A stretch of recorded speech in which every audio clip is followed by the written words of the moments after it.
എല്ലാവർക്കും നമസ്കാരം. ഞാൻ പ്രോമിസ് ചെയ്ത പ്രകാരം സെൽഫ് ഹിപ്നോസിസിൻ്റെ ഒരു വീഡിയോ ചെയ്ത് അയക്കേണ്ടത് നിങ്ങൾക്ക്. ഇത് 2 പാർട്ടായിട്ടാണ് അയക്കണത്. ആദ്യം ഇതിൻ്റെ പ്രിപ്പറേഷൻ, ഈ സെൽഫ് ഹിപ്നോസിസ് എങ്ങനെ ചെയ്യണം എന്നുള്ളതിൻ്റെ പ്രിപ്പറേഷൻ്റെ ഭാഗമാണ് ഒരു ഭാഗം. പിന്നെ സെൽഫ് ഹിപ്നോസിൽ ഇരിക്കുമ്പോഴുള്ള ഭാഗമാണ്. അങ്ങനെ 2 ഭാഗമായിട്ടാണ്. ഈ ഭാഗം, ആദ്യത്തെ ഭാഗം നിങ്ങൾ ആദ്യത്തെ ഒരു പ്രാവശ്യം മാത്രമേ കേൾക്കണ്ടൂ. ഓക്കെ, അതെന്താണെന്ന് അറിഞ്ഞു കഴിഞ്ഞ ശേഷം ബാക്കിയുള്ള ഭാഗങ്ങൾ, രണ്ടാമത്തെ ഭാഗം എപ്പോഴും നിങ്ങൾ അതൊരു ഈ സെൽഫ് ഹിപ്നോസിസിൻ്റെ ഭാഗമായിട്ട് ഉപയോഗിച്ചാൽ മതി.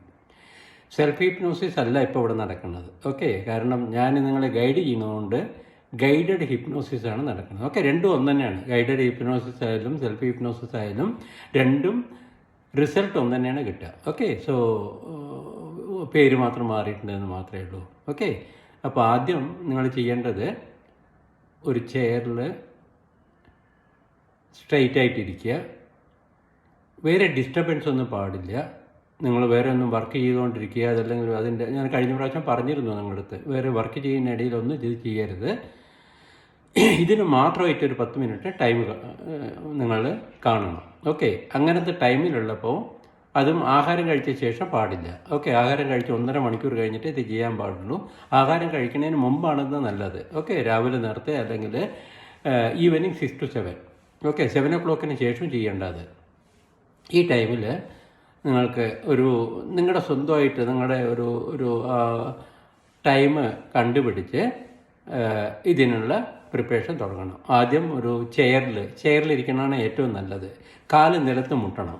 ഓക്കെ, അതല്ലെങ്കിൽ കാല് നിലത്ത് മുട്ടാത്തവരാണെങ്കിൽ അതിൽ വല്ല പലകയോ അതല്ലെങ്കിൽ വല്ല പില്ലോ ഇതൊക്കെ വെച്ച് നിങ്ങളുടെ കാല് ഹാങ്ങിങ് പാടില്ല. ഓക്കെ, ഡാംഗ്ലിങ് പാടില്ല.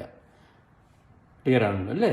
പിന്നെ കയ്യെ ഇങ്ങനെ ആയിരിക്കണം വെക്കേണ്ടത്. അത് നിങ്ങളുടെ ലാപ്പിൽ തുടരുടെ മുകളിൽ ഇങ്ങനെയാണ് നിങ്ങൾ കൈ വെച്ചിരിക്കേണ്ടത്. കൈയും കാലും ക്രോസ് ചെയ്തിരിക്കരുത് ഒരു കാരണവശാലും. ഓക്കെ, പാരലായിട്ടായിരിക്കണം കൈയും കാലും ഉണ്ടായിരിക്കേണ്ടത്. ഓക്കെ, അത് കഴിഞ്ഞിട്ട് സ്ട്രെയിറ്റ് ആയിട്ടിരിക്കുക.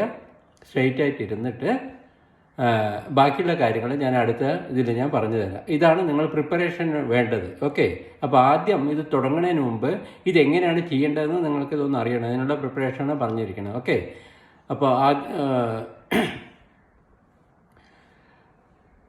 ഒരു ചെയറിൽ വളരെ റിലാക്സ്ഡായിട്ട് ഇരിക്കാൻ ശ്രമിക്കുക. ഓക്കെ, വേറെ ഡിസ്റ്റർബൻസ് സൈഡിലുള്ള അതല്ലെങ്കിൽ വീട്ടിൽ വേറെ ഡിസ്റ്റർബൻസ് ഒന്നും ഇല്ലാത്ത ടൈമിലായിരിക്കണം ഇത് ചെയ്യേണ്ടത്. ഓക്കെ, ഇനി ഞാൻ അടുത്ത ഭാഗം പറഞ്ഞു തരാം.